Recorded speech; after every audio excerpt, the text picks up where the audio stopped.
Hello and welcome to the Climbing Daily Wednesday news show, and you're back. Yes, I'm back. Thanks very much for having me back. Well, it's all right. Someone commented on the last news show that I get very silly when you're not around. It was good, but silly. Yeah, you need to get more serious. You just need to rein me in.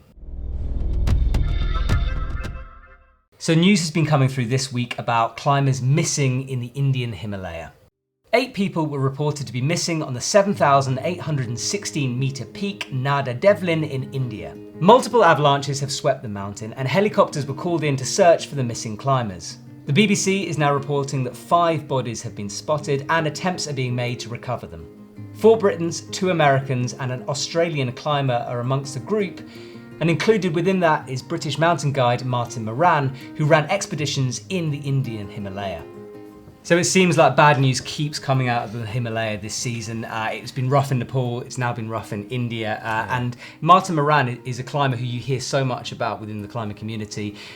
He's done a lot of guiding, he's incredibly experienced, and obviously our hearts go out to the friends and families of those missing climbers. Yeah, difficult news to hear. Right, some different news of sport climbing in Italy. Laura Gora has made the first ascent of Rêve 3 in Cueva di Coiepardo near Roma, Italy. This was an old project that Laura returned to and is her 6th route of 9A or harder. So this is in a cave kind of in mid-Italy, and what's really interesting about this is if you go on the topo of this cave, there's basically about 7 or 8 climbs of about 8C or harder, and they're all done by Laura Gora. No this way, is like her cave. Has she joined the list of climbers we see, like, because obviously we're just about to hit competition IFSC lead season, I think it's a month away. Yeah. Is she one of those who's on real rock training as much on that as indoors as well? I guess so, yeah. I think with this is like an old project that she's gone back to. So in that way, I think maybe Yone has kind of slightly changed the way that people think about climbing. She is, I'm pretty sure we'll see her back in the competition scene. Yeah, I mean, I think of her and I always think outdoor climber, but she's big. She's made finals IFSC, so she's obviously... She's still on 18, which is incredible because she's been around for ages. Now, Steve McClure doesn't often get his trad head on, but when he does, you know it's going to be spectacular. Steve has climbed a new route called Greatness Wall, an E10 7A trad route. The line goes up a very blank wall at Nesscliffe Crag in the UK. To start, there's protected E6 climbing down low, followed by a mid-height break and a bomber thread, before the climber has to launch into the hard climbing above the break. James McCaffey was trying the route and took a huge fall off the last move. So there's a very good write-up on UKC all about this route, and you put the James McCaffey fall onto our Facebook page. It is unbelievable. His last move goes. One of the most scary things I've seen. What I love is, because you watch those videos and he's got 2 bits of gear. This is James McCaffey, he's got 2 bits of gear in. Yeah. And you think, oh, he's all good, he's right by the gear. And he falls off and immediately everything just rips. It goes down to the thread that's down there. So and he must know that as well as he's about to go. Because you hear when he does the fall, you hear him and he's just like, he screams something obscene as he goes down. He does. Which I think about quite a lot, because I think if I ever fall off something, I don't make a sound. I am like just silent with fear that something's going to happen. Just like, I also want to say that I love watching Steve McClure climb, just generally. I absolutely love watching Steve McClure climb trad. Do you? Why? Yeah. I don't know, there's something about his style and the way he does it, and like it's so, for me, it's ingrained within sport climbing, and then to see him take that to trad, I think is super interesting. I love it. Yeah, he's very good. He doesn't often do it, as I said at the beginning. When he does it, he tends to go for safer, and I'm quotation marks on that one because the fall is monster on that. Yeah, 7A. 7A, remember that's English 7A if you're watching, so if you're thinking, oh, that's easy, so that's probably the equivalent of more like 8A, maybe 8A plus French. Just quickly remind, I get confused with this as well, so E10, which is like the danger part of it? E10 is the danger / seriousness, and then the overall sort of route, whereas the English grade, the 7A, that's the hardest single move on that route. So the hardest move would be about, as I said, French 8A, 8A plus. Okay. Next up, we've got what have we got? We've got a story of a first ascent in China. Planet Mountain has reported that Italian mountaineer Thomas Francini has successfully made a solo ascent of the hitherto unclimbed east face of La Moche, a 6,070 metre peak in China. Francini initially went out to China with fellow Italian mountain guide Pietro Pico, and they managed to find their way to the mountain via tracks made by those searching medicinal herbs. After stashing gear at 4,400 metres, Pico had to return home. It was left to Francini with just one bivouac to make a daring exploration and successful ascent of the East Face. So every time I hear a first ascent in the Himalayas in China, out in that kind of region, I think is impressive. To hear a solo first ascent, wow, that's incredible. Thomas Francini, if my hat would come off, it does come off. There you go. My hat's off to you, man. It's a good looking hat there as Thanks well. very much. Oh yeah, I never got one of them hats. You didn't ask. It doesn't fit. Yeah, I think true. more to the point. Now, some news that I actually missed last week, and a Finnish climber has put up what could be one of the hardest trad climbs in the world. Finnish climber Tommy Nitrop has climbed Privat Vägen, and it's been graded at 514C. There isn't a huge amount of information on the route, and it seems like Tommy likes to keep his hard sends on the down low. So we found out about this story because someone tagged us on Instagram, but if that hadn't happened, I honestly wouldn't have probably seen this. You go to his Instagram account, and he's like a carpenter, and his Instagram account's full of like his carpentry work. He builds holes, makes holes as well. Nothing on this climb. So he's super underground. Being 514C, that's about 8C plus sport. So it puts it up there with Recovery Drink, with other really hard meltdown. Well, but this is the thing. Ungraded. So this is the thing, because Jacopo, he reckons it's probably 514D. Okay. So that's technically 9A. Yeah. But as we discussed before, Jacopo doesn't want to grade his route. So it's not the hardest in the world, but it's certainly up there with the list of it. So super impressive. The only thing I've seen about Tommy Nitrop is that we did a video with Anthony Goulstein a couple of years ago, and Tommy was like his mentor in the film type thing. I think he'd done this ascent of this route that Anthony then went and did. Other than that, I've not heard a huge amount about him, but he's obviously nails. Yeah, it's kind of cool. I like hearing about those underground things. So do keep tagging us. If you hear an underground crush that happened that the world needs to know about, do tag us on Instagram or email us. You know how to do it, but do tell us. Okay, next up we've got a little roundup of lots of hard sends that have been happening. Alex Puccio has reported on her Instagram that she has made an ascent of the 8B route Epochalypse in Flagstaff, Arizona, on her first day back in the States after her European trip. 8A.nu reports Seboan has made the first ascent of Beyond in Pic Saint-Loup, giving it a grade of 9A/+. The route is on an overhanging cliff and is Seb's third first ascent there, having previously done Chimera 9A+ and Legend 9A. 8A.nu has reported that Sarah Kempf has made an ascent of Head Crash, an amazing looking 8C route in the Frankenjura. Sarah, who works as a PR coordinator for RAB and Low Alpine, had been projecting the route since the winter, and it's her third 8C since 2017. I'm super excited by one bit of news you said there, which is the Frankenjura, because we are going to the Frankenjura. About 13th of July. Yes, with these guys. These guys, Block Heldon. They've got a competition, but what I'm really excited by is the fact that we might have a slot for sport climbing in the Frankenjura. Yes. We bouldered in the Frankenjura. I personally sport climbed in the Frankenjura a little bit. Yes. Not enough. I want to go back, I want to do something hard and pockety and overhanging, and it might be action direct, it might be a 9A. I might just crack on the 9A. You know what's also exciting? What? I spoke to the guy yesterday, Jan Storeth, and I said, I want to climb as well. So we're going to look for some easier climbs in the Frankenjura, which will interest some people, I'm sure. But that's taking place in, what, 3-4 weeks? Yeah, I think it's mid-July-ish, I think. Very excited by Nice. And we're also going to be covering the boulder, there's some kind of competition or something at one of their gyms. Which will obviously stick Matt in the deep end in as well. Oh, really? Great. 8C counter time.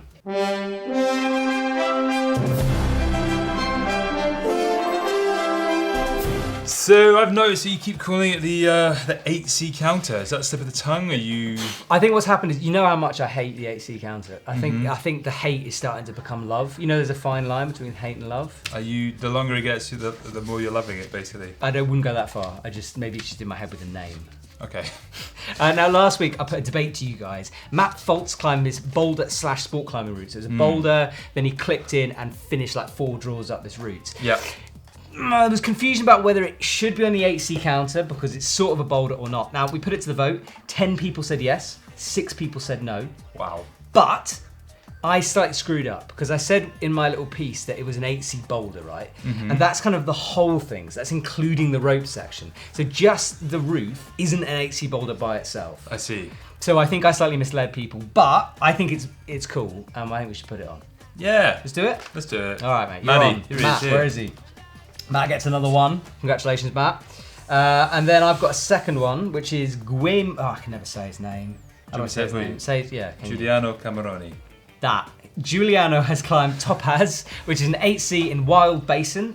He tried it a few years ago, got nowhere on it, and then went back and second go smashed it. So he's obviously got strong. It's in Rocky Mountain National Park, yeah? I don't know. He just said... It is. I know it is. Because he's also done 2 other 8B pluses as well. In the same... Where Jade is and all that. Yeah. Right. There we go.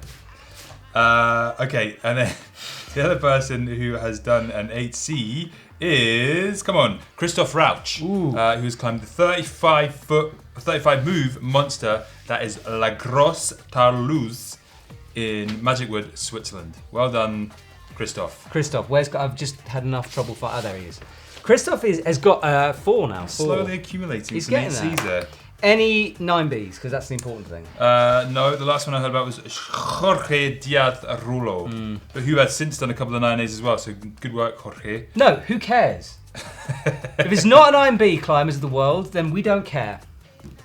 We do care. We do. We care.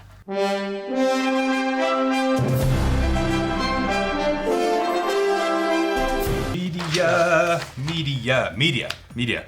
Let's do media. Let's do media. Let's do media. Well, we're kind of going to do media, but we're also going to do competition because we've launched a competition on our Instagram channel. This is all to do with the Frasassi, and never say that right, climbing festival. I think you just got to say it the way you want to say Frasassi. That's okay. Yeah. It's the it takes place in September. We filmed there a couple of months ago just to kind of check it all out. Check out this teaser, and then I'll explain more.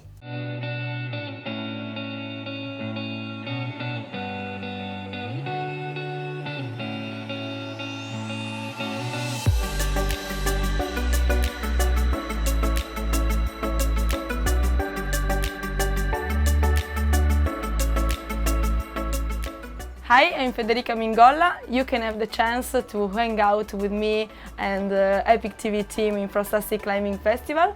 So let's do the contest and we will see here in Frasassi.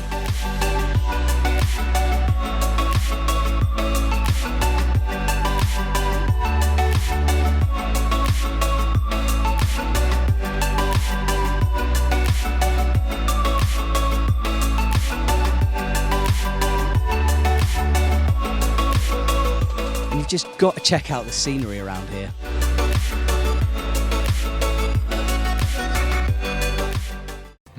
That was beautiful. It's beautiful, isn't it? And you can get a chance. That's right. It's true. You can get to hang out with myself, Hugo, Federica Mingolla, Stefano Gasolfi, the rest of the Epic TV team in September at the Frasassi Climbing Festival. And what are you most excited about the Frasassi Climbing Festival? The Aperol Spritz. Were they good? They were very good Aperol Spritz. Generally, the food in that area is mint. What's the climbing really like? Nice. I have no idea. Did you not climb? I just watched Federica climb a lot.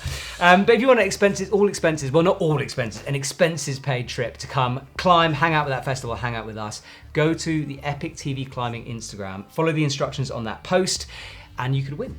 What's next? Nick Brown. Okay, so Nick Brown is a filmmaker. He's a very good filmmaker. He's a very good filmmaker. He's actually one of my favourite filmmakers. Apart from you and Johan and Matthew. No, he's one of my favourite filmmakers. He did one of this amazing Stone Kingdom, which was one of my favourite that was a series on us, of all time. That was cool. Climbing-wise.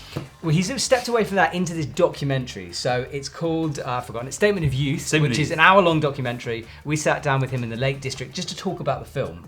Here's a little teaser. Hi, my name's Nick. I'm a filmmaker. I work for UK Climbing, and recently I've been working on a project about 80s sport climbing. The growth rate in difficulty was, I think, in the 1980s greater than at any other period in climbing. So I expected myself to go out and do the hardest new route in a new grade because it would like me to do that.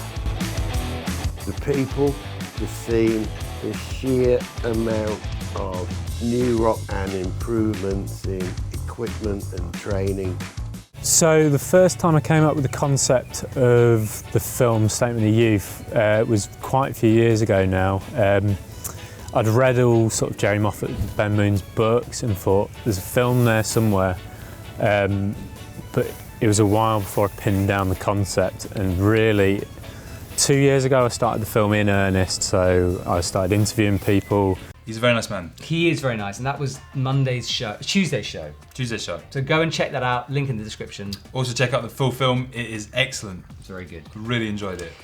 What's next? Shop deals. We've kind of got like what we're calling a mid-season sale because we're kind of coming to the end of winter, things are moving on, and we've got a sale, and it's on the EpicTV shop, and I always want to bring out my favourite item, which is the Ghost, I'm just trying to find it here, which is the Ghost Whisperer hooded down jacket for women. If I was a woman, I'd want this jacket. I like it. I like the black. I've seen a lot of people wearing it. It's super popular in the mountaineering circles. It's €256, which is like €100 off almost, so it's a bargain. I've seen a pair of trousers that I really like. You love a pair of trousers. They're the Rab Hueco cords. I love a pair of trousers, and these are very nice. And they're cord, so they're more sophisticated. And they're at a very good price. What are they called? Hueco cords. Yeah, that would have been better. Anyway, that's the shop stuff, and that's it, I think. Can I just say one YouTube channel that I'm going to give them a shout out. One YouTube channel I'm particularly obsessed with them at the moment is First Person Beta. Have you watched any of First Person Beta? I have seen a little bit, and you sent me a link this morning. We're talking POV. POV, just basically sticks a GoPro on his head, and he climbs all types of different routes in America. Really, like, mostly like multi-pitch trad routes. And so you get to see him placing his gear and all that kind of stuff. You can hear all the breathing and stuff like that, and he talks through it and stuff, and I really like it. I'm sure a lot of you people have kind of watched it already, but I just want to give him a shout out because I think it's a very good YouTube channel. He's updating regularly. I think he goes climbing every weekend, takes his GoPro, just slams it out quite raw. I'm a big fan. Nice. Yeah, because I think you pick up like loads of stuff by like watching people film with GoPros as well. Yeah, how scary climbing is. Yeah, it really is. It does, like that gives you the full impression. I think. But that angle as well, sometimes it makes it look like things are so hardcore. Yeah. It's and cool. also like when they go for a hold and they go, and you go, oh that looks bummer, but like, and then he holds onto it and you're like, that's not bummer. Yeah. Cool. What are you doing this weekend? I don't know. I think I'm going biking this weekend. Summer is here. You're not. Well, I've been climbing. I've just had a lot of days, so I might have a little chill. Okay. Get back on it. I went climbing in Dundee recently. I was back in Scotland. Did you? Yeah, I went climbing at the A Vertical Climbing Wall. Was it good? So shout out to them. Nice work. Yeah, it was good. Very good. In an old disused church. Oh, nice. Yeah. So if you're in Dundee, give them a shout. Other than that, that's it, I think. Yeah. Have a great week. See you later. See you next week.